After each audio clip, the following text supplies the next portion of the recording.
करताना तीन टाईपच्या कॉस्ट असतात बेसिकली. एक असती व्हेरिएबल कॉस्ट असते, एक इनव्हेरिएबल असती आणि एक असती एस्केलेशन.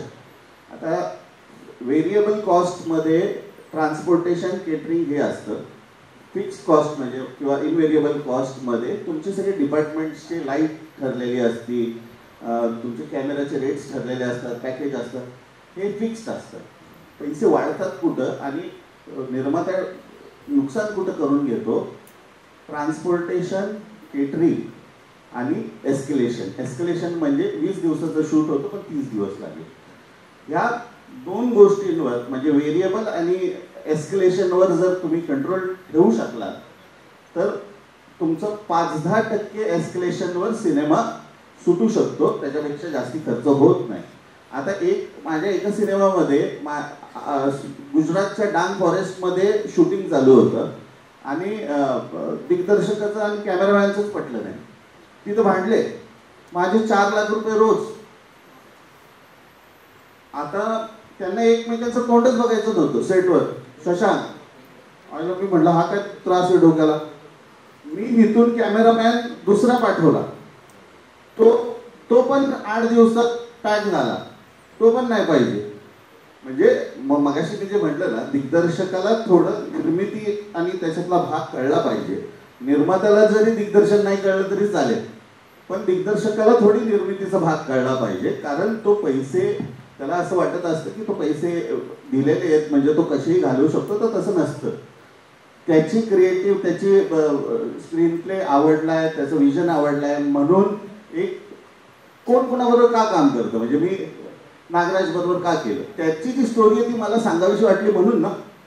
तर ते तर आधी होतं, पण त्याचा कुणी गैरफायदा घेतला ना, मग कॉन्फ्लिक्ट सुरू होतात, मग सगळ्या अडचणी यायला सुरुवात होतात. आपण स्वागत करूया.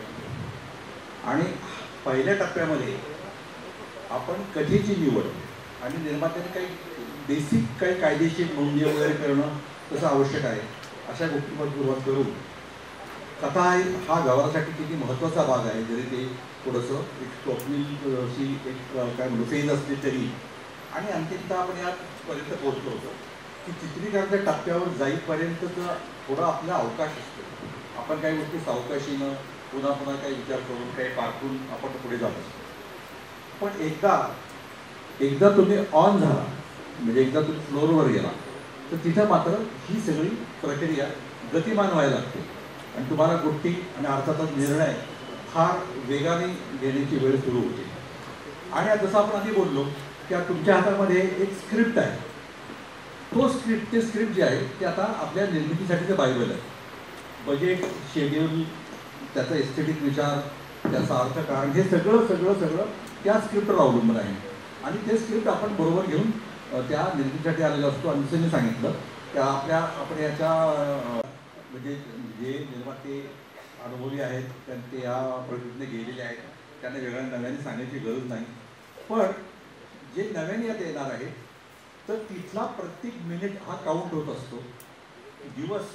प्रत्येक दिवसाचं एक कॉस्ट असतं आणि एका बाजूला घड्याळ चालू आहे, मीटर चालू आहे, असा हा शब्द आपण वापरतो की मीटर चालू आहे, पळवत राहा. कारण जवळपास 100-125 माणसं एकाच वेळेला काम करत असतात. तर मी पहिला प्रश्न थेट कांचनाधिकारी मॅडमना विचारेन. कारण दिग्दर्शक म्हणून आधी तुमच्या स्क्रिप्टवर विचार केलेला आहे, स्क्रिप्ट वाचलेला आहे, काही गोष्टी तुम्ही ठरवलेल्या आहेत मनापासून. आणि जेव्हा तुम्ही शूटिंगच्या लोकेशनवर म्हणून किंवा सेटवर म्हणून पोहोचता द डे 1, आणि आपल्याला अनेक अशा गोष्टी लक्षात येतात की इन ऑर्डर अनेक गोष्टी नाही आहेत किंवा काही वेळेला अनेक वेगळ्या काही मर्यादा आपल्याला आलेल्या असतात.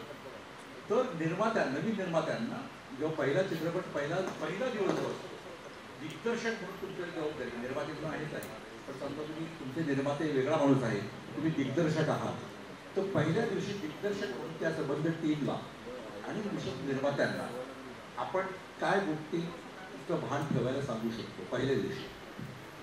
किंवा हा प्रश्न जरा वेगळा करून विचारतो की पहिल्या दिवशी दिग्दर्शकाचा निर्मितीच्या बाजूने काय विचार सुरू होतो? नमस्कार. ही जी कार्यशाळा घेतलेली आहे ही निर्मिती चित्रपटाची या अँगलने घेतली गेलेली आहे आणि त्यामुळेच मी मेघराजजींचे आभार मानू इच्छिते. कारण का आतापर्यंत निर्मात्यांना आपली बाजू मांडण्यासाठी व्यासपीठ हे मला वाटतं मला तरी पहिल्यांदा वेगळा माइंड देता येईल का? जास्त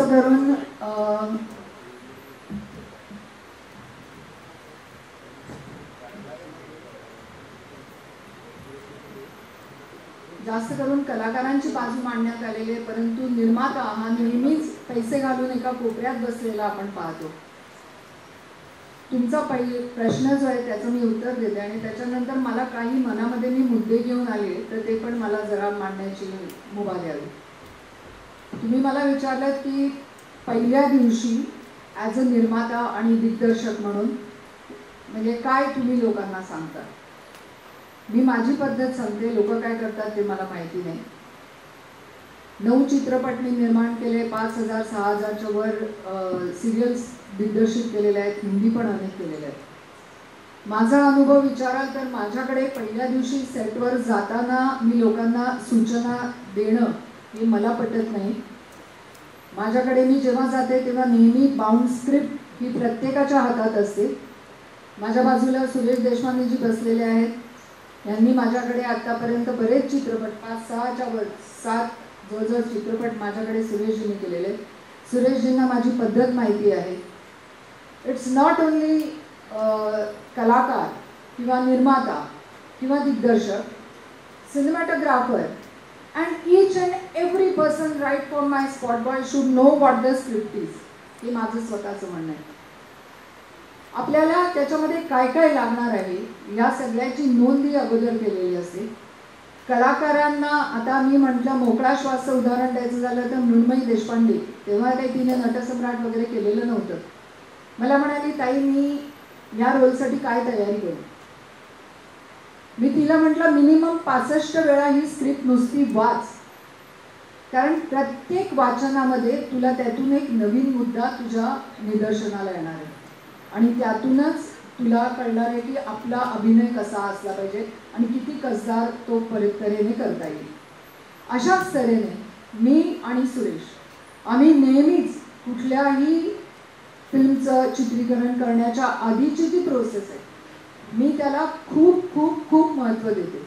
कारण का जर तुम्हाला तुमचं पैशांचं नियोजन हे व्यवस्थित तऱ्हेने करायचं असेल तर ह्या सगळ्या प्रोसेसला सगळ्यात पहिल्यांदी महत्त्व दिलं गेलं पाहिजे. आत्ताचा मी चित्रपट केला जन्मरून, त्याच्यासाठी मी आणि सुरेश आम्ही श्रीवर्धनला जाऊन आलो, आम्ही दापोलीला जाऊन आलो, आम्ही तिथे 2-2, 3-3 दिवस राहिलो. प्रत्येक चप्पा आम्ही छान मारला. त्याचं आम्हाला काय घ्यायचं आहे, कुठला सीन मला कुठे करायचा आहे. आणि माझ्या नशिबाने मला ह्याच्यासाठी म्हणा मकरंद अनासपुरेने माझ्याकडे 4 चित्रपट केले. मला नेहमीच प्रतीक्षा लोणकर असेल, शरद पोंक्षे असतील, ज्यांनी माझ्यावर कामं केलेले आहेत. आणि दामिनीपासूनची जर मी गिनती करायची म्हटली तर असा एकही माणूस मिळणार नाही ज्यांनी माझ्याकडे काम केलं नाही. सो त्यामुळे every person, every character right from cinematographer to every person must know की आपण तिकडे जाऊन काय करणार आहे. तिथे राहुल बसलेले आहेत माझ्यासमोर, म्युझिकचे ते तज्ज्ञ आहेत. राहुल तुम्ही सांगाल मला की कुठलाही चित्रपट करताना त्यातली गाणी असतील, त्याच्यासाठी तुम्हाला स्क्रिप्ट हे वाचावंच लागतं. त्याच्याशिवाय तुम्ही तो दर्द त्यातला तुमच्या गाण्यातून देऊच शकणार नाही.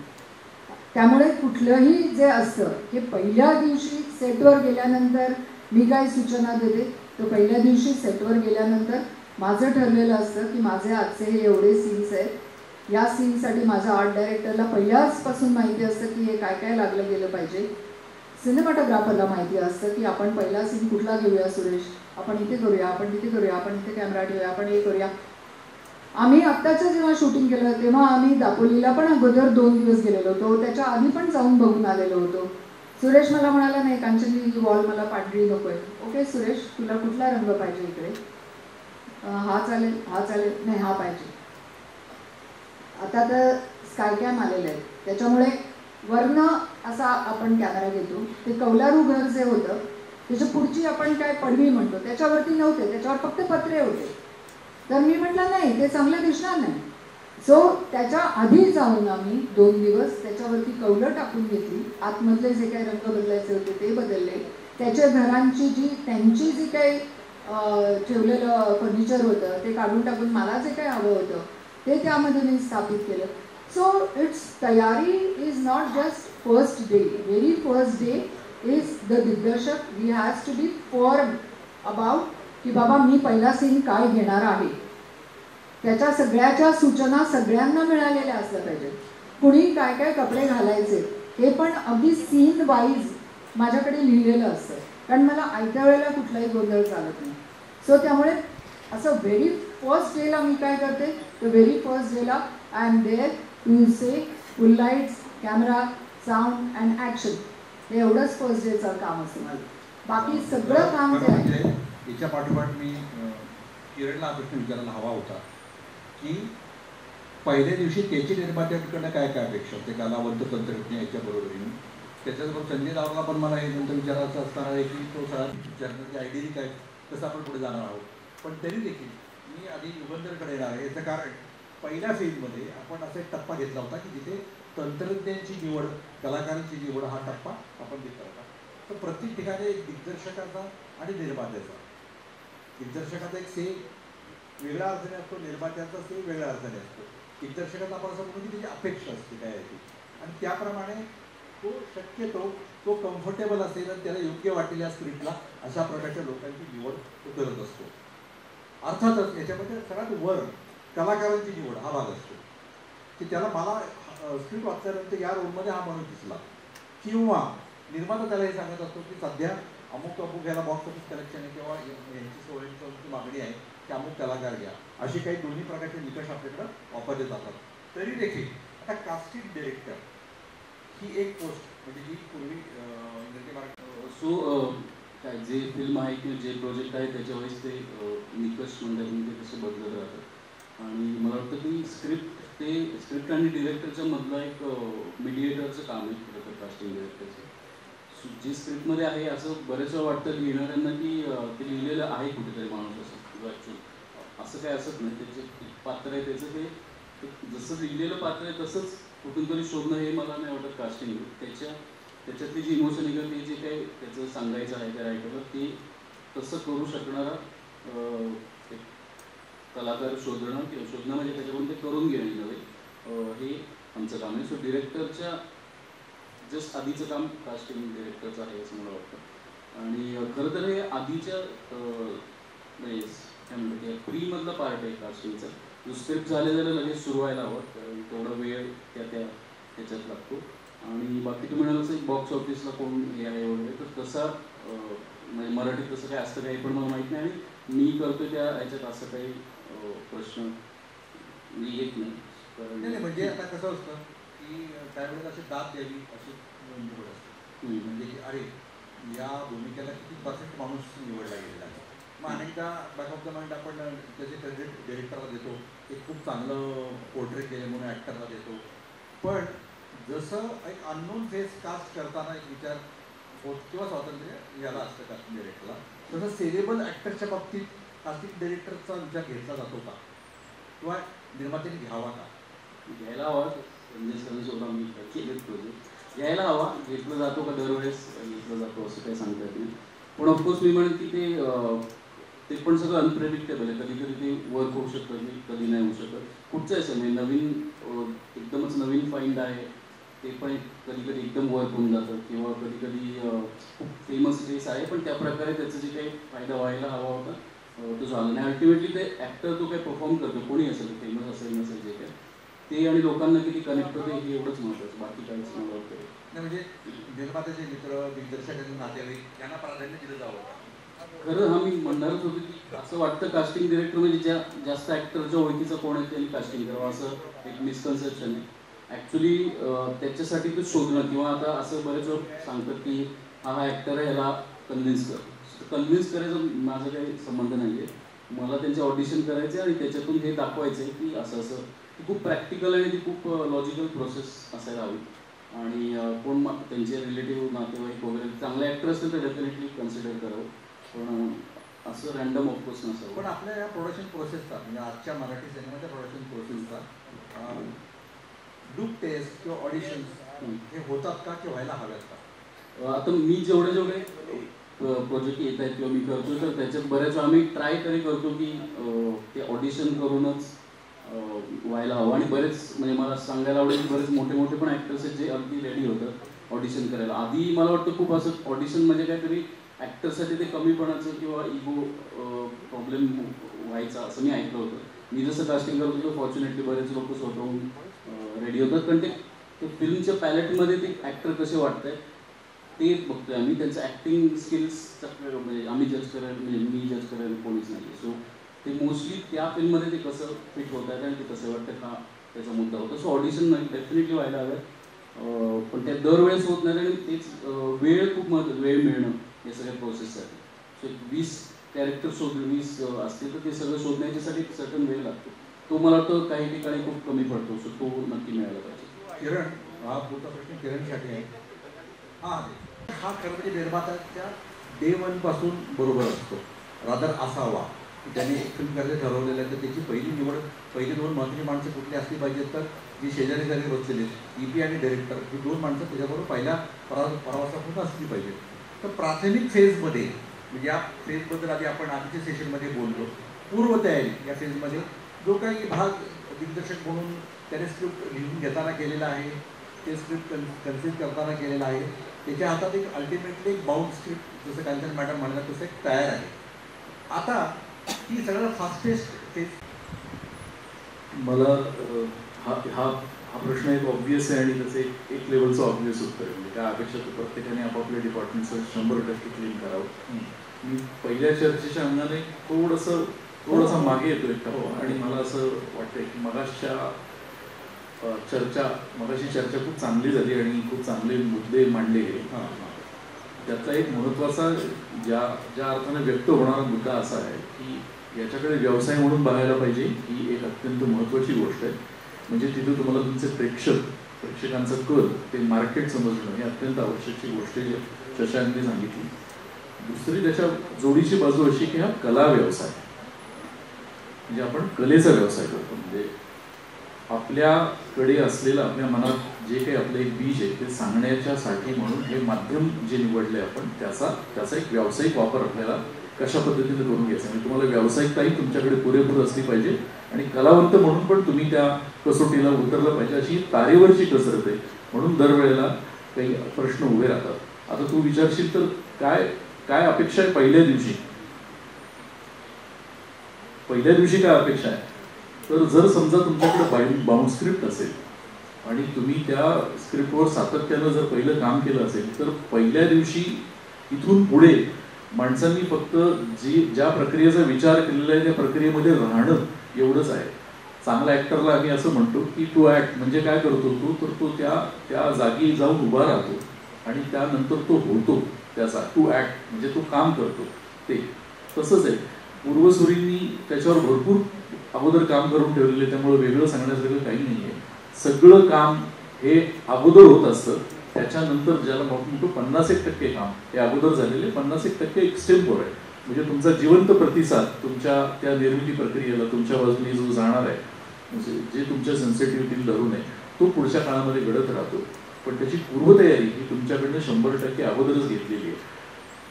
आज स्क्रिप्ट आहे, आता कोणीतरी सीन लिहायला बसलाय असं जर होणार असेल प्रत्येक वेळेला, काही वेळेला गरजेचं आहे ते समजू शकतो, पण प्रत्येक वेळेला होणार असेल तर कदाचित काम त्या स्टँडर्डचं होणार नाही. राज, तू जसं मला विचारलंस की बजेट कितपत आपल्याला ह्या सगळ्याला बॅलन्स करतं. सगळ्यात महत्त्वाचं म्हणजे की निर्मात्यांचं बजेट जे असतं ते प्रत्येकाचं व्हेरी असतं. म्हणजे असं नाही की ते ॲज पर स्क्रिप्ट येतं आणि आपल्या ॲज पर व्हिज्युलायझेशन येतं. सो मला असं वाटतं की निर्मात्यांनी एक स्मार्ट बजेट फिल्मला ठेवलेलं असतं कोणत्याही. ते स्मार्ट मेकिंग मला असं असायला पाहिजे की समजा जर एखादी फिल्म घेतली आहे, समजा ऐतिहासिक फिल्म घेतली त्याचं बजेट डेफिनेटली जास्त मोठं असतं, 8-5-6 कोटीपर्यंत असतं.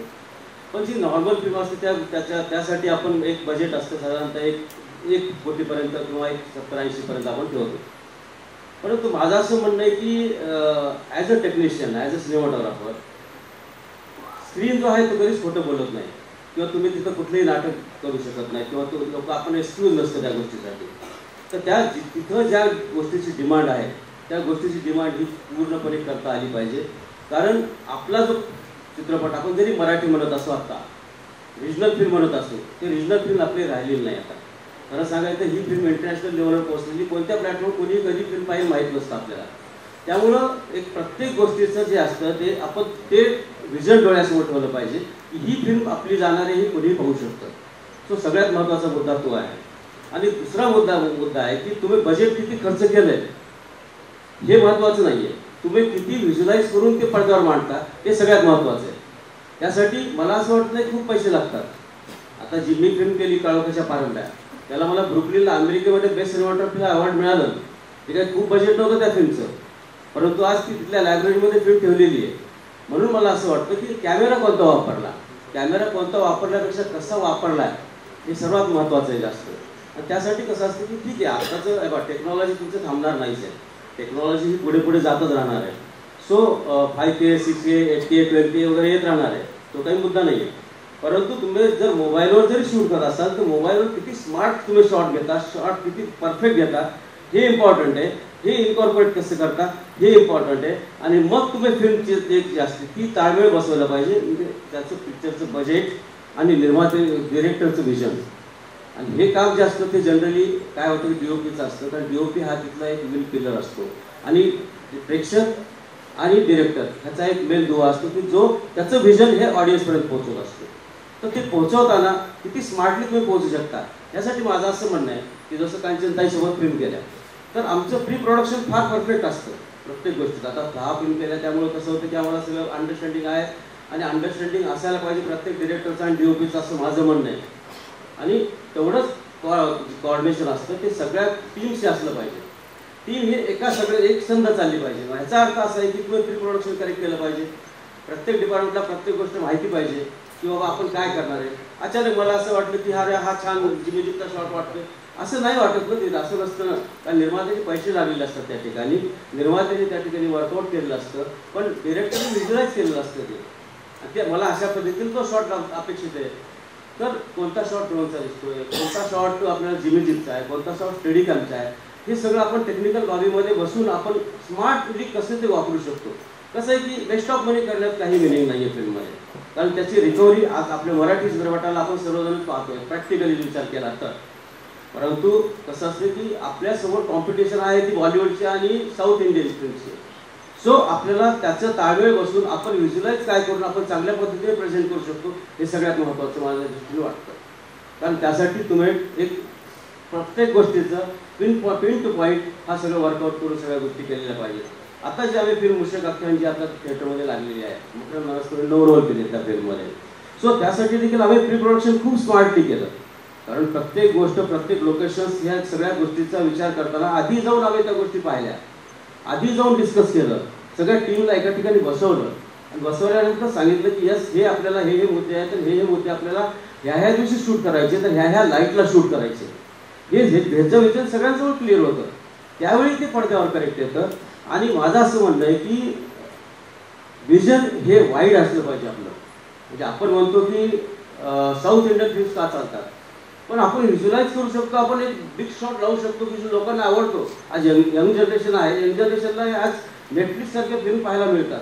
का पाहतात ते आपल्याकडे येण्यासाठी का म्हणतात की तुमचा छोटा कॉम्पॅक्ट आपल्याला ब्लॉग वाटतो, कॉम्पॅक्ट छोटंसं वाटतं तुमची फिल्म, छोटी फिल्म आपली वाटता कामा नये.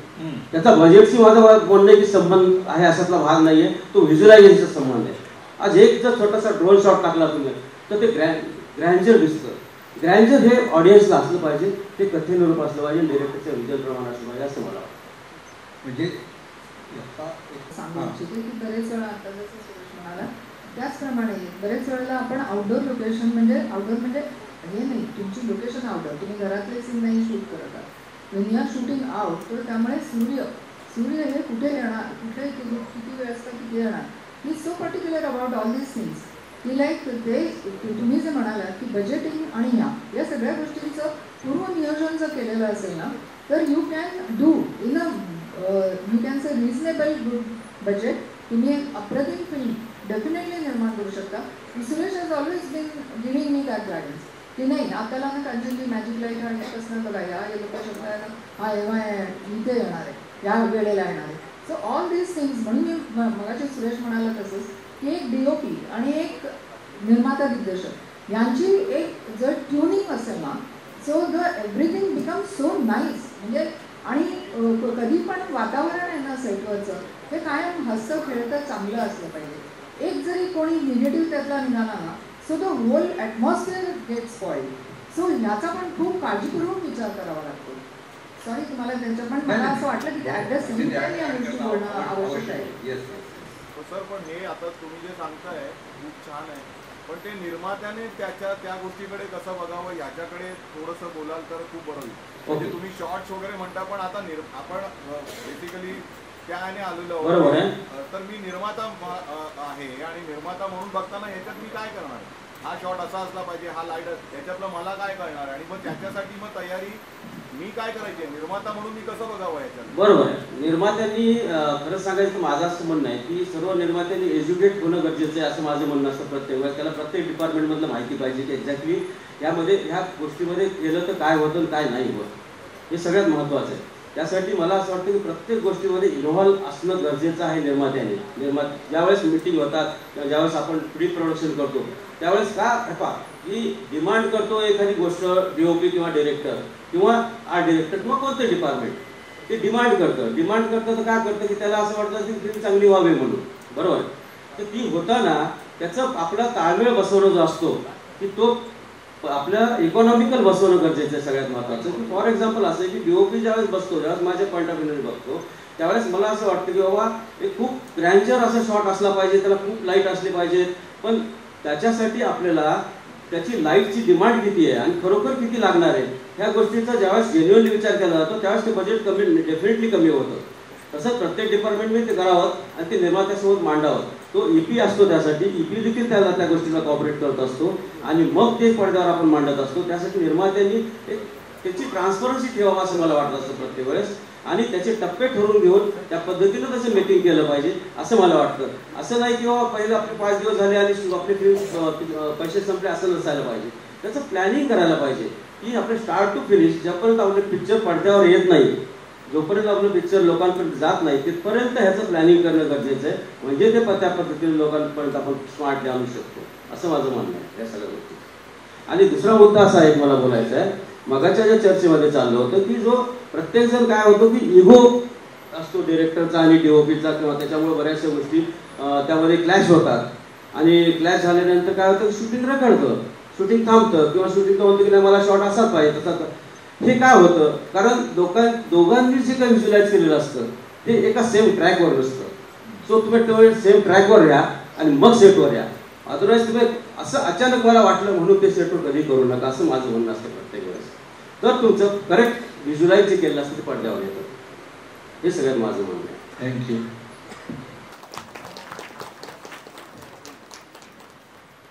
मी खरं तर त्या प्रांतात जाऊ नये. तो प्रांत जे EP जे लोक मॅनेज करू शकतात त्याच्याविषयी. पण मला एक मगाशी जो मुद्दा आला तो म्हणजे की मला जर चॉईस दिला आणि माझ्याकडे जर लिमिटेड रिसोर्स असेल तर मला जर कन्व्हिन्स करायचं असेल तर मी निर्मात्यापेक्षा दिग्दर्शकाला कन्व्हिन्स करेन. ते मला जास्त सोयीचं पडतं. तर मला असं वाटतं की हा काही विचार निर्मितीचा असू नये. आपल्याला सगळ्यांना हे लक्षात घेतलं पाहिजे की कोणाचं तरी एक विजन आहे, कोणाचं तरी एक कथन आहे, ते व्हिज्युअलाइज होणार आहे आणि त्याच्यासाठी आवश्यक असणाऱ्या मिनिमम गोष्टी ज्या आहेत त्याचा पूर्वीच विचार झालेला आहे. तो जर झालेला विचार पुरेसा परिपक्व झाला नाही किंवा काही वेगळी रिक्वायरमेंट निघायला लागली तर आपण समजू शकतो. पण ज्याला आपण म्हणतो की भागवून घेऊया, ही भागवून घेण्याची जर प्रोसेस आपण सतत ठेवत राहिलो किंवा तोच विचार असेल की नाही भागवून घेऊ तर मग आपल्याला जे अस्सल आपल्या मनामध्ये जे उतरवणं आहे ज्याचं जे वारंवार सुरेश दादा म्हणले की मी व्हिज्युअलाइज करतो म्हणजे काय की माझ्या मनपटलावर एक चित्रप्रतिमा उभी राहते आणि मला ती तशीच्या तशी आणायची आहे. त्यासाठी सगळ्या संसाधनांचा मला वापर करून घ्यायचा आहे. माझ्याकडे मूळ एक स्क्रिप्ट आहे ज्याच्यामध्ये माझा एक इमोशनल क्वोशंट भरलेला आहे, परंतु मला अन्य बाकी सगळ्या तांत्रिक सामुग्रींनी तो उभं करायचा आहे आणि मी तो जेवढ्या इफेक्टिव्हली उभं करू शकेन तेवढं ते माझं जे प्रकटीकरण आहे ते कन्व्हिन्सिंग होईल. जर मला सतत त्याच्याच बाबतीत जर तुम्ही कॉम्प्रोमाइज करायला सांगणार असाल तर ते काही मेकिंग नाहीये, त्याची पूर्वतयारी करून घेणं. मला आता असं वाटतंय की निर्मात्यांना उपयोगी होईल अशा पद्धतीची प्रश्न प्रक्रिया व्हायला पाहिजे. हे थोडंसं तांत्रिकतेकडे चाललंय. म्हणजे हा एक गहन पार्ट आहे आणि तो कधी न संपणार आहे. त्यांना उपयोग काय होऊ शकेल याचा विचार जर समजा आपण आपल्या चर्चेमध्ये केला तर ते त्यांच्या उपयोगाला पडेल असं मला वाटतंय. नक्कीच. म्हणजे आपण आपली थोडंसं वेळेची मर्यादा आहे आणि मेघराज राजे भोसले फाउंडेशनचे मेघराज भोसले सर, संजय चोरडिया सर आणि राज कुबेर सर सत्कार करतायत किरण यज्ञोपवीत यांचा.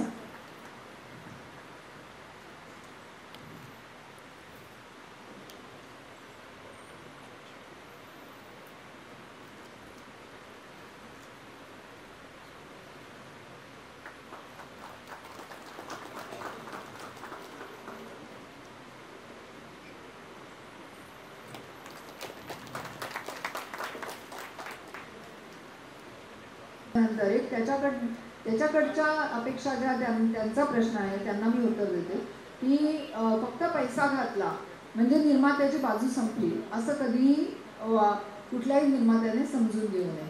सगळ्यात प्रथम ही बाजू घेतली पाहिजे की बाबा चित्रपट हा कुठल्या जॉनरचा आहे, म्हणजे तुम्हाला त्याच्यामध्ये तुम्ही कुठे चित्रपट शूट करताय, त्याची कथा काय आहे, त्या कथेला पोषक म्हणून वातावरण म्हणून तुम्ही कुठे निर्मिती स्थळं शोधणार आहात, तिथे काय खर्च येणार आहे. नॉर्मली जो एक खर्च असतो तो एक कलाकारांचा एक्सपेन्स, तंत्रज्ञान देण्याचे पैसे हा एक वेगळा मुद्दा झाला. Plus at the same time जो प्रोडक्शन म्हणून जे एक असतं तर प्रोडक्शन एक्सपेन्स हा एक वेगळा एक्सपेन्स असतो, जिथे तुम्हाला एक व्हॅनिटी व्हॅन्स त्यांना प्रॉपरली पुरवणं. जर समजा तिकडे खूप गरमी असेल तर त्यांना तिथे तुम्हाला कूलर्स द्यावे लागतात. त्याच्यानंतर इक्विपमेंट्स असतात, त्यांना पण सगळं थंड हवा तिथे सतत द्यावी लागते. सो या गोष्टींचा पण तिथे बारकाईनं विचार करायला पाहिजे. नुसतं स्क्रिप्ट हे ते असं बघून चालणार नाही. त्याच्यानंतर त्यांचं जेवण खाण आहे, त्यांची राहण्याची व्यवस्था आहे, जर तुम्ही आउटडोअरला गेलेला असाल तर.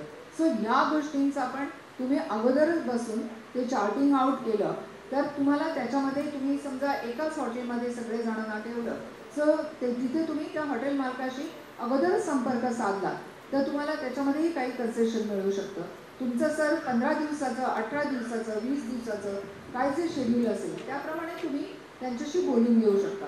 निर्माता म्हटल्यानंतर अरे मी पैसे टाकले मग त्यांनी मला फसवलं, मग त्यांनी असं केलं, त्यांनी तसं केलं, असं नका करत जाऊ. त्याच्यासाठी तुम्ही पण जरा पहिल्या स्क्रिप्टवरती बसा आणि निर्मिती जेव्हा आपण एखाद्या चित्रपटाची करतो तेव्हा बाबा तुमचे किती सीन्स आहेत, तुम्हाला एका दिवसामध्ये तुम्ही साधारणपणे किती सीन्स काढू शकताय, किंवा काय किती दिवसाचं शेड्यूलमध्ये आपले चित्रपट पूर्ण होणार आहे, किंवा त्याच्या पोस्ट प्रोडक्शनसाठी आपल्याला किती पैसा ठेवायला लागणार आहे. आणि सगळ्यात महत्त्वाचं म्हणजे चित्रपट बनल्यानंतर तो प्रदर्शित करण्यासाठी वितरण चित्रपटाचं, त्याची पब्लिसिटी याच्यासाठी किती पैसा लागणार आहे. ह्या सगळ्या गोष्टी या निर्मात्याला पाहायला लागतात, कारण की तो असतो जो त्याच्यामध्ये पैसा घालत असतो. सो त्यामुळे निर्मिती एखाद्या चित्रपटाची करायची म्हटल्यानंतर ह्या सगळ्याचा विचार करा.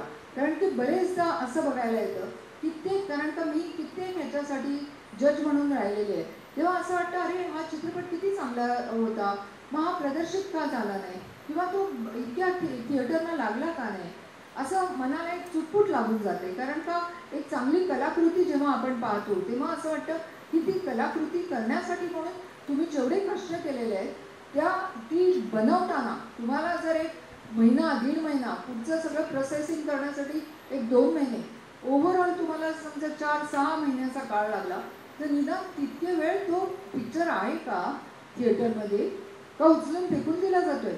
मग लोक, आणि महत्त्वाची गोष्ट याच्यामध्ये मला एक मांडायची ती म्हणजे आज 150 चित्रपटांची जवळजवळ निर्मिती केली जाते. तुम्हाला घेणारे जे चॅनल्स आहेत ते किती आहेत आपल्याकडे? 2 चॅनल्स आहेत फक्त. एक स्टार प्रवाह घेते, एक झी घेतं. सो तेव्हा निर्मात्याला ह्या पण विचार करायला पाहिजे की आपला चित्रपट हा नंतर दिला जाणार आहे का. कांचन अधिकारी यांचा सत्कार करतायत संजय चोरडिया सर, मेघराज भोसले सर, यांच्यासोबत मी आमंत्रित करते सचिन वाघ सरांना.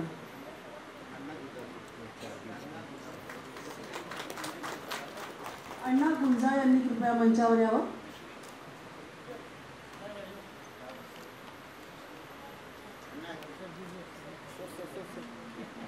प्रसिद्ध निर्मात्या आणि अभिनेत्री कांचन अधिकारी यांचा सत्कार करतात मेघराज राजे भोसले, संजय चोरडिया सर आणि अण्णा गुंजा.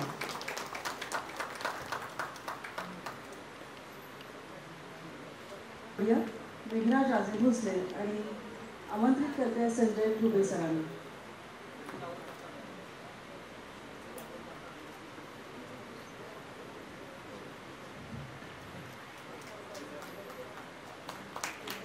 दिग्दर्शक अजित शिरोळे.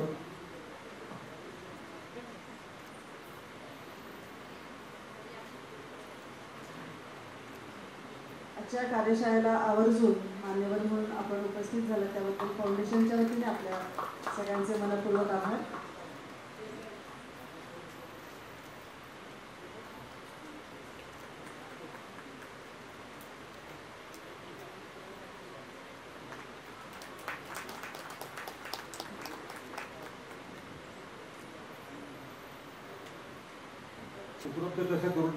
बऱ्याच गोष्टी झाल्या, पण मी अगदी थोडक्यात काही गोष्टी सांगणार आहे. माझी पूर्ण माहिती तुम्ही दिली नाही. मी 10.5 चित्रपट मी पूर्ण केलेले आहेत. माझा पहिला चित्रपट अजूनही अर्धवट आहे आणि किमान 5-6 करोड रुपये मी घालवलेले आहेत. त्यामुळं त्याचा जो अर्क आहे सिनेमा निर्मितीचा तो मी तुम्हाला सांगतो. पहिली सांगतो, काय करू नका, काय करा ते सांग. निर्मात्याने दिग्दर्शक कधी होऊ नये. म्हणजे काय, दिग्दर्शक व्हायला पाहिजे, पण ज्या वेळेस तो निर्माता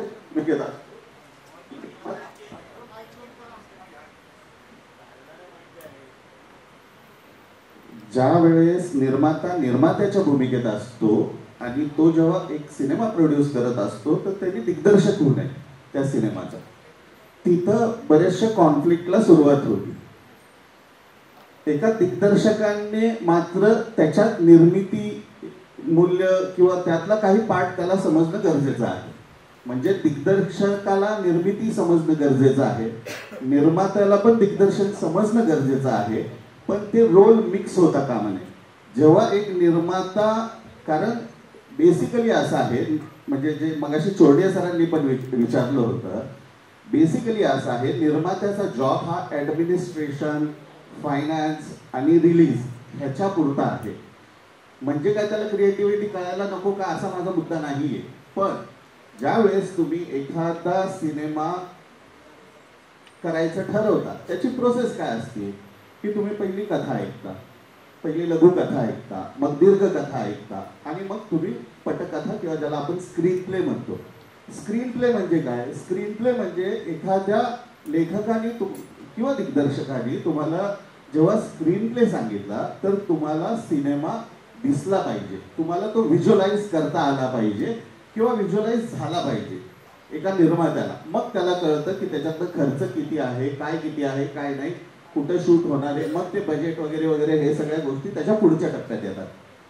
परंतु निर्माता जेव्हा एक सिनेमा करतो त्यांनी एका दिग्दर्शकाचा सिनेमा का करावा, आता ह्याच्यात 2 प्रश्न आहेत. एक, सिनेमा करताना कोणासाठी करायचा आणि दुसरा प्रश्न आहे कशासाठी करायचा.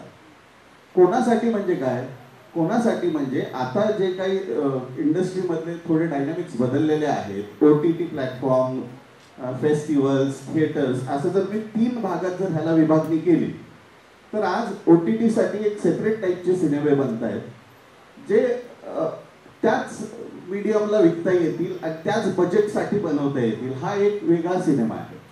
थिएटर जिथं ग्रँड्युअर पाहिजे, लोक पाहिजे, गाणे, पैसे खूप खर्च करावेत, तिथं प्रोडक्शन व्हॅल्यू जास्ती असलं पाहिजे, तो आहे. आणि एक आम्ही ज्याला म्हणतो फेस्टिवल किंवा सेमी कमर्शियल फॉर्मॅटमधला जो तुमचा ऑप्शन असतो, ऑप्शन बी असतो की एखादा सिनेमा चालला नाही परंतु तो फेस्टिवल सर्किटमध्ये चालला, तिथं काही बक्षिसं मिळाले, तिथं काही तुम्हाला OTT मधनं मिळालं तर तुमचे पैसे रिकव्हर होतात. ह्या 3 टाईपचे सिनेमे आत्ता बनतात. आता कशासाठी बनवायचा सिनेमा, प्रत्येक माणूस इथं आलेला प्रत्येकाला सिनेमा बनवायचे, पण का बनवायचं, काय काय उपयोग होणार आहे तुम्ही सिनेमा बनवून, 150-150 ऑलरेडी बनतायत, तुम्हाला काय करायचंय त्या सिनेमातलं. तर माझं असं मत आहे ते तुम्ही ठरवलं पाहिजे.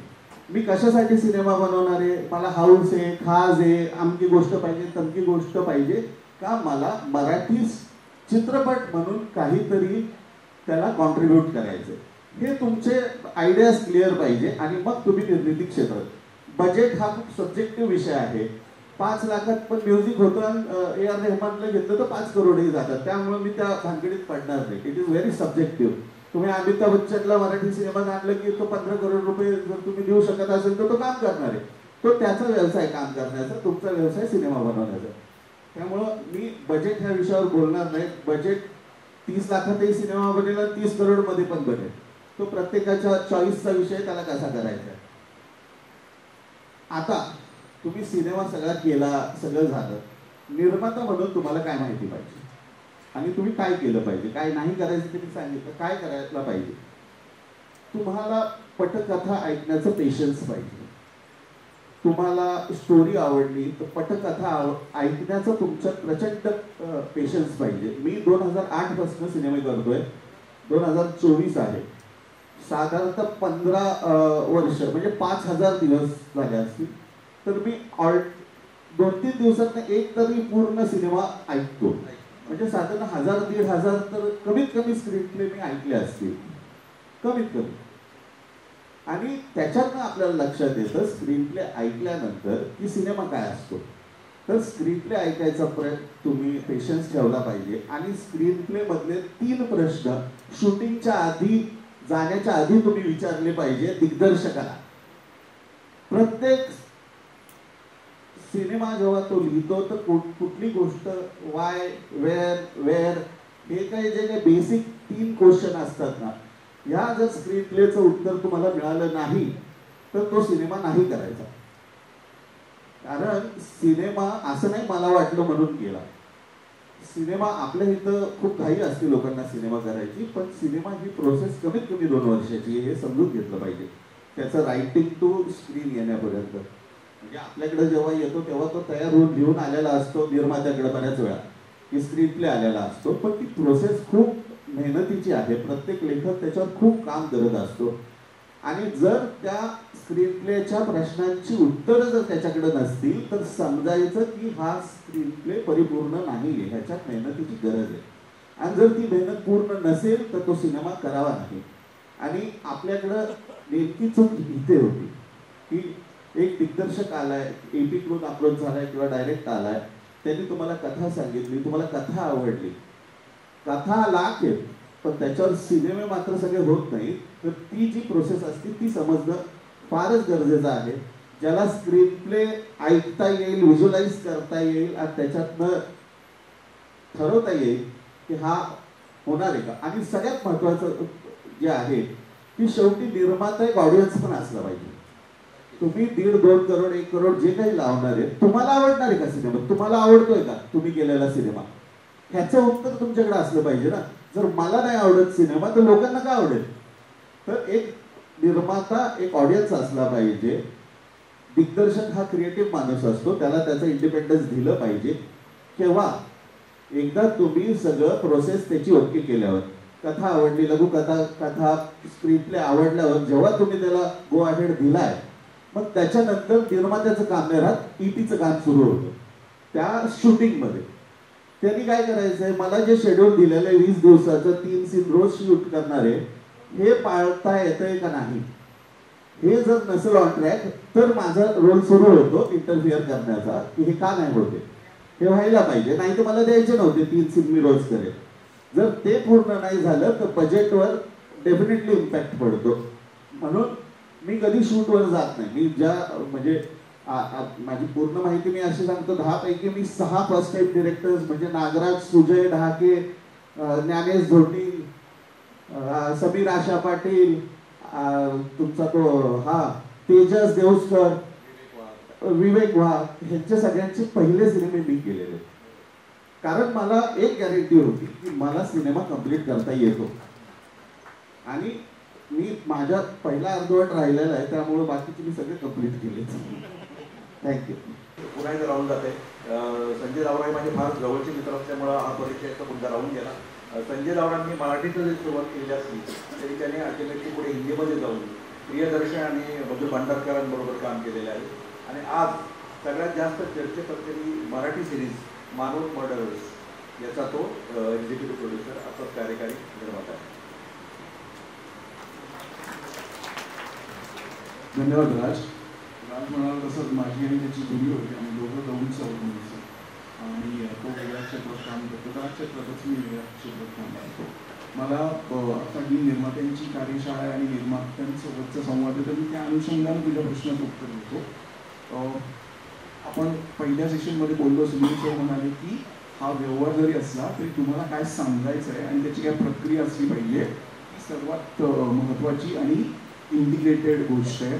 शशांक म्हणाला की हा व्यवहार आहे हे समजून सगळं केलं पाहिजे आणि त्याची परिणिती जर व्यवहाराकडून पोचणार नसेल तर या फंदात पडलं नाही पाहिजे. आणि मग निर्मात्यानं काय करायला हवं ते निलेशभाईंनी सांगितलं आणि दिग्दर्शक आणि सिनेमॅटोग्राफरनी त्याच्याबद्दलचे अनुभव सांगितले.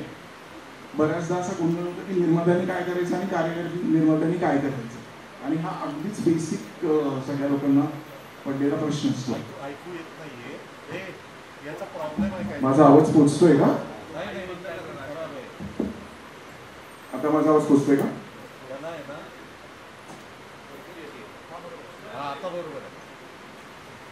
तर बऱ्याचदा असं होतं की निर्माता आणि कार्यकारी निर्माता या ज्या डेझिग्नेशन्स आहेत किंवा या पोस्ट आहेत त्याचं बऱ्याच लोकांना कळत नाही की कार्यकारी निर्मात्याने काय करायचं आणि निर्मात्याने काय करायचं आहे.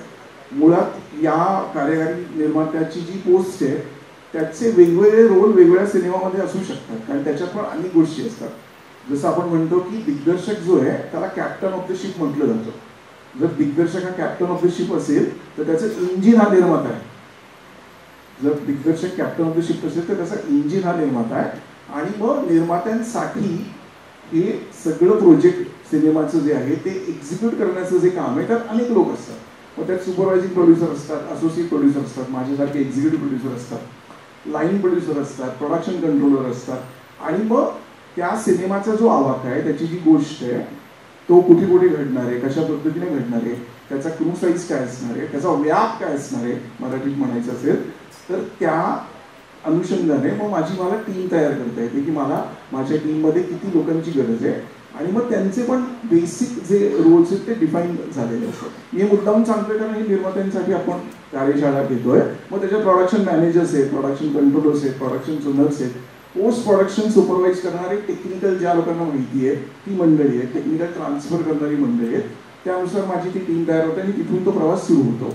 आणि गोष्टीचा पहिला आराखडा तयार झाला आणि त्याचा दिग्दर्शक किंवा निर्माता उभा राहिला, ज्याला आम्ही प्रोजेक्ट ग्रीनलिट झालं किंवा प्रोडक्शन उभं राहिलं असं म्हणतो की माझं काम सुरू होतं. मग त्याचं योग्य बजेट तयार करण्यापासून ते बजेट जेव्हा कधी हा सिनेमा संपूर्ण होणार आहे, कधी त्याला 12 महिने लागतात, कधी 18 महिने लागतात, कधी 3 वर्ष सुद्धा लागतात. मी पिप्पा नावाचा सिनेमा केला होता तो 3 वर्षाचा होता. तर मी 3 वर्षापूर्वी केलेलं जे बजेट आहे ते मला 3 वर्षानंतर जेव्हा शेवटच्या स्टेपमध्ये सिनेमा जातो आणि त्याचा शेवटचा खर्च होतो टेक्निकल ट्रान्सफर किंवा डिलिव्हरेबल्स आपण त्याला असं म्हणतो, ते जस्टिफाय मला 3 वर्ष आधी करायचं असतं. तर आपण पुन्हा पुन्हा बोलतोय की खर्च, मग तो कसा मॅनेज करायचा आणि मग त्याची आखणी कशी करायची. मला असं वाटतं की मराठीत एक भान असा त्याला एक सुंदर शब्द आहे की या सगळ्या गोष्टींचं भान हे कार्यकारी निर्मात्याला असावं लागतं. आणि हे भान त्याला सतत त्याच्याकडे जेव्हा पहिल्यांदा गोष्ट येते त्याचं तो बजेट तयार करतो, जेव्हा तो दिग्दर्शक आणि निर्माता यांच्या व्यतिरिक्त जे लोक आहेत, सिनेमॅटोग्राफर असेल, कास्टिंग डायरेक्टर असेल, कॉस्ट्युम डिझायनर असेल, मेकअप डिझायनर असेल, टेक्निकल टीम असेल, ॲक्शन टीम असेल, कोरिओग्राफी असेल, जी काही मंडळी आहेत ते शेवटच्या लॅबमधनं जेव्हा तुमची पहिली कॉपी बाहेर पडते या सगळ्या लोकांना एकत्र करून आणि वेगवेगळ्या पातळ्यांवर त्यांच्याकडनं वेगवेगळ्या वेळी वेगवेगळ्या माध्यमांद्वारे त्यांच्याकडनं काम पूर्ण करून घेऊन जे एका दिग्दर्शकाला त्यांनी व्हिज्युअल ट्रीटमेंट म्हणून अपेक्षित केलंय, जे निर्मात्यांनी एक बजेट आखलंय आणि जे संपूर्ण युनिटनी एकत्र सांघिक, सुनील सर म्हणाले तसं की ही सांघिक करण्याची गोष्ट आहे. ही प्रक्रिया जी आहे प्री प्रोडक्शनमध्ये, शूटिंगच्या दरम्यान आणि पोस्ट प्रोडक्शनमध्ये हे भान जे आहे हे एक्झिक्युटिव्ह प्रोड्युसरला सतत जागं ठेवावं लागतं, तेवढं ठेवावं लागतं आणि तिन्ही स्टेजमध्ये त्याचा एक समतोल ठेवावा लागतो, जेणेकरून कुठल्याही स्टेजमध्ये ज्या ज्या गोष्टी प्लॅन केल्यात, निलेश्वर म्हणाले तसं, बाकी मंडळी म्हणाली तसं, की तुम्हाला त्याचा जो पेपर वेळाने हा प्री प्रोडक्शनमध्ये होतो, ती आखणी जी केली आहे त्याचं ॲक्च्युअल एक्झिबिशन जे आहे ही शूटिंग फेजमध्ये होतं आणि नंतर जेव्हा हे संकलकाकडे जातं आणि त्याच्या पुढच्या स्टेजवर जातं आणि तुमची पहिली कॉपी बाहेर पडते, ती स्टेज येईपर्यंत हे भान, तुमच्या सगळ्या शक्यता, तुमचे सगळे लोक, तुमचा संघ, तुमचे कलाकार आणि तुमचे पैसे याचा जो मेळ मी पहिल्या दिवशी आखलेला आहे 12 महिन्यापूर्वी 18 महिन्यापूर्वी, ते शेवटच्या दिवसापर्यंत जस्टिफाय करण्याची जबाबदारी सुद्धा एक्झिक्युटिव्ह प्रोड्युसरची असते. असं आहे की मराठी निर्मात्यांनी कुठली काळजी घेतली पाहिजे. मला असं वाटतं की भाषेचा याच्यात काही संबंध नाही आहे. तुम्ही मराठी सिनेमा करताय, हिंदी सिनेमा करताय, तमिळ सिनेमा करताय, कारण आत्ता पूर्वी आम्ही याला चित्रपटसृष्टी असं म्हणायचो, आत्ता आम्ही याला मीडिया असं म्हणतो, कारण हा मीडिया झालेला आहे आणि या मीडियामध्ये अनेक गोष्टी आहेत. त्याच्यात चित्रपट आहे, भाषिक चित्रपट आहे, हिंदी चित्रपट आहे, इंग्रजी चित्रपट आहे, त्याचबरोबर टेलिव्हिजन आहे, त्याचबरोबर OTT आहे, त्याचबरोबर डिजिटल आहे आणि वेगळे वेगळे अनेक गोष्टी येतात आणि पुढे येत राहतील ते. सो आपण याला तर मीडिया म्हणून आम्ही संबोधतो त्याला की हा मीडिया आहे आणि मग त्याचे वेगवेगळे फॉर्मॅट्स आहेत ते. तर मला असं वाटतं की तुमचं बजेट 1 कोटी असेल किंवा पिप्पासारख्या सिनेमा ज्याचं बजेट 76 कोटी होतं, 1 कोटी असेल किंवा 76 कोटी असेल, त्याची जी आखणी आहे, त्याचा कामाचा जो व्याप आहे, त्याच्या काम करण्याची जी पद्धत आहे ही सारखीच असते. मग तुम्हाला 1 कोटीमध्ये जर सिनेमा करायचा आहे तर त्याच्यात कोण लोक आहेत, किती काळासाठी आहेत आणि त्याचं आउटपुट काय असणार आहे हे 1 कोटीमध्ये तुम्हाला प्लॅन करावं लागतं. 75 कोटी असेल तर 75 कोटीमध्ये प्लॅन करावं लागतं. पण आता तू प्रश्न विचारलास की निर्मात्यांनी काय काळजी घेतली पाहिजे, तर मला असं वाटतं की काळजी करण्याचं कारण नाही. मला असं वाटतं की दुर्दैवानं भाषिक सिनेमांमध्ये, फक्त मराठीमध्ये नाही आहे, हे बहुतांश सगळ्या भाषिक सिनेमांमध्ये जर आपण दक्षिणेचा भाग सोडला तर आपल्याकडे सिनेमा लिटरसी हा प्रकार दुर्दैवानं नाही आहे आणि तो निर्मात्यांमध्ये नाही आहे. म्हणजे आमच्याकडे जेव्हा काम येतं कुठल्याही प्रकारचं तर आमचा पहिला प्रश्न असतो दिग्दर्शकाला किंवा जो कोणी काम घेऊन येतो, कधी कधी निर्माता स्वतः काम घेऊन येतो. मगाशी पहिल्या सेशनमध्ये पण हा कुणीतरी मला वाटतं उपेंद्र म्हणाला की हा सिनेमा का करायचा आहे तुला आणि ह्याचा हेतू काय आहे तुझा, हे विचारणं आणि त्याला जर सिनेमा लिटरसी नसेल तर त्या सिनेमा लिटरसीच्या प्रक्रियेतनं आधी घेऊन जाणं हे सर्वात महत्त्वाचं आहे. कुठलाही सिनेमा, मग तो 1 कोटीचा असेल, 100 कोटीचा असेल, कुठलीही गोष्ट, कुठलेही कलाकार, तुमच्या सिनेमाच्या प्रक्रियेमध्ये फरक पडत नाही. प्रक्रिया एकच असते, त्याचा परिणाम एकच असतो. त्यासाठी सगळ्या गोष्टी समजून घेणं, त्या माहिती नसतील तर त्याची माहिती करून घेणं. मला असं वाटतं की सर्वात जास्त सिनेमा लिटरसी जी आपल्याकडे नाही आहे, विशेषतः मराठी चित्रपटसृष्टीमध्ये, ती सर्वात जास्त असली पाहिजे. शशांक इथे बसलाय. शशांकने जेव्हा अगदीच पहिलं दुसरं प्रोडक्शन केलं, रिंगण नावाचा सिनेमा होता, मी त्याचा एक्झिक्युटिव्ह प्रोड्यूसर होतो. मी त्याची कॉस्ट सांगत नाही, पण हा अनुभव शशांकला व्यवस्थित माहीत असेल की त्या सिनेमाची अगदीच आमच्याकडे बेसिक कॉस्ट होती. आमच्याकडे अगदीच बेसिक लोक होते. आमच्याकडे ना ऑफिस होतं, ना आमच्याकडे प्री प्रोडक्शनमध्ये एकत्र कुठे कॉफी प्यायला पैसे होते. पण आम्हाला माहीत होतं आम्हाला काय करायचं आहे, काय पद्धतीनं करायचं आहे, कुठल्या लोकांबरोबर करायचं आहे आणि त्याचं नंतर काय होणार आहे हेही आम्हाला माहीत होतं. त्यामुळे त्या एका विशिष्ट किमतीत आम्ही अत्यंत आनंदानं तो सिनेमा प्री प्रोडक्शनमध्ये, शूटिंग पिरियडमध्ये, पोस्ट प्रोडक्शनमध्ये आणि सिनेमाचं यश अगदी राष्ट्रीय पुरस्कारापासून थिएटरपर्यंत नेण्यामध्येचा जो प्रवास आहे आम्ही इतका एन्जॉय केला. माझ्या आयुष्यातले जे काही सिनेमे आहेत त्यातला एक महत्त्वाचा टप्पा मला स्वतःला वाटतो, प्रक्रिया म्हणून. सॉरी, मागाशी एक विषय करताना 3 टाईपच्या कॉस्ट असतात बेसिकली. एक असती व्हेरिएबल कॉस्ट असते, एक इनव्हेरिएबल असती आणि एक असती एस्केलेशन. आता व्हेरिएबल कॉस्टमध्ये ट्रान्सपोर्टेशन, केटरिंग हे असतं. फिक्स कॉस्ट म्हणजे किंवा इनव्हेरिएबल कॉस्टमध्ये तुमचे सगळे डिपार्टमेंट्सचे लाईट ठरलेली असती, तुमचे कॅमेराचे रेट्स ठरलेले असतात, पॅकेज असतं, हे फिक्स्ड असतं. पैसे वाढतात कुठं आणि निर्माता नुकसान कुठं करून घेतो, ट्रान्सपोर्टेशन, केटरिंग आणि एस्केलेशन. एस्केलेशन म्हणजे 20 दिवसाचं शूट होतं पण 30 दिवस लागले. ह्या 2 गोष्टींवर म्हणजे व्हेरिएबल आणि एस्केलेशनवर जर तुम्ही कंट्रोल ठेवू शकलात तर तुमचं 5-10% एस्केलेशनवर सिनेमा सुटू शकतो, त्याच्यापेक्षा जास्ती खर्च होत नाही. आता माझ्या एका सिनेमामध्ये गुजरातच्या डांग फॉरेस्टमध्ये शूटिंग चालू होतं आणि दिग्दर्शकाचं आणि कॅमेरामॅनचंच पटलं नाही. तिथं भांडले माझे 4 लाख रुपये रोज. आता त्यांना एकमेकांचं तोंडच बघायचं नव्हतं सेटवर. शशांक आयला मी म्हटलं हा काय त्रास आहे डोक्याला. मी इथून कॅमेरामॅन दुसरा पाठवला. तो पण 8 दिवसात पॅक झाला. तो पण नाही पाहिजे. म्हणजे मगाशी मी जे म्हटलं ना, दिग्दर्शकाला थोडं निर्मिती आणि त्याच्यातला भाग कळला पाहिजे. निर्मात्याला जरी दिग्दर्शन नाही कळलं तरी चालेल, पण दिग्दर्शकाला थोडी निर्मितीचा भाग कळला पाहिजे. कारण तो पैसे, त्याला असं वाटत असतं की तो पैसे दिलेले आहेत म्हणजे तो कसेही घालवू शकतो, तर तसं नसतं. त्याची क्रिएटिव्ह, त्याची स्क्रीन प्ले आवडलाय, त्याचं विजन आवडलाय म्हणून एक कोण कोणाबरोबर का काम करतं, म्हणजे मी नागराज बरोबर का केलं, त्याची जी स्टोरी आहे ती मला सांगावीशी वाटली म्हणून ना. तर ते तर आधी होतं, पण त्याचा कुणी गैरफायदा घेतला ना, मग कॉन्फ्लिक्ट सुरू होतात, मग सगळ्या अडचणी यायला सुरू होतात.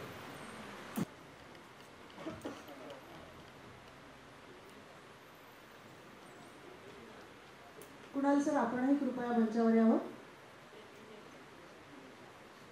कार्यकारी निर्माते संजय गावरा सरांचा सत्कार करतायत संजय चोरडिया सर, मेघराज राजे भोसले आणि कुणाल निंबाळकर.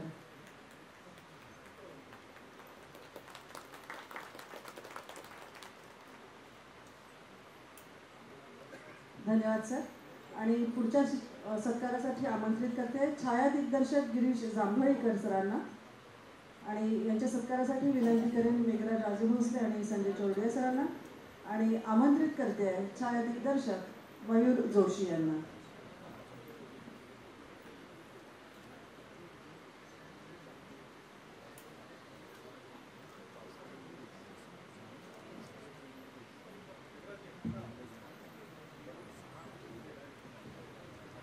छाया दिग्दर्शक गिरीश जांभळीकर यांचा सत्कार होतो आहे मंचावर.